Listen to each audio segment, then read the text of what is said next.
Hi, environmental sociology students, welcome. I'm filming this week's video at home to talk about the tragedy of the commons so that I can use a few of my son's toys as props to explain. The tragedy of the commons is a phrase coined by Garrett Hardin in 1968, and it's a phrase that you've probably heard because we actually use it in our everyday language. It's one of those sociological terms that made it into everyday conversation. So here is what Hardin suggested about the tragedy of the commons. He was talking about common resources.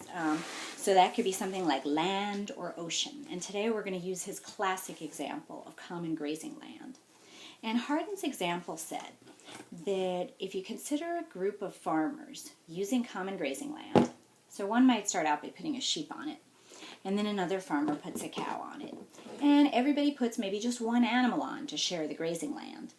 But then the farmers start to think, well, it's rational if I put more animals on, because then I will get more profit out of my grazing land. So there's a pig and another cow. And all of a sudden, all of the farmers start making these rational decisions to put more animals on so they can make more profit.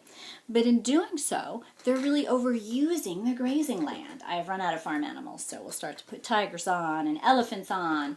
And the grazing land is getting very crowded. And here's a dolphin. I'm not sure what he's doing grazing, but that's okay. And a flamingo. And as you can see, the land is getting very crowded and exploited. And sooner or later, because of overuse and overexploitation, the resource may disappear, in which case you would see the fruition of the tragedy of the commons. But maybe it's not that simple. That perhaps presupposes an open access common where everybody does exactly where they want. In that example, there's no pressure from the other people who share the common to use the land well. There's no rules, there's no regulations prohibiting overuse or overexploitation. So perhaps the commons don't always have to be such a tragedy after all.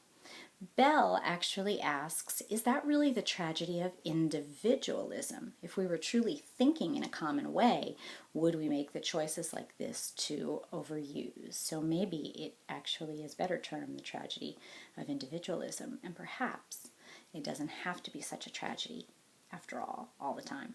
So this week I'll see you in the discussion section, and let's think if we can come up with some examples where the common is perhaps not so tragic. I'll see you there.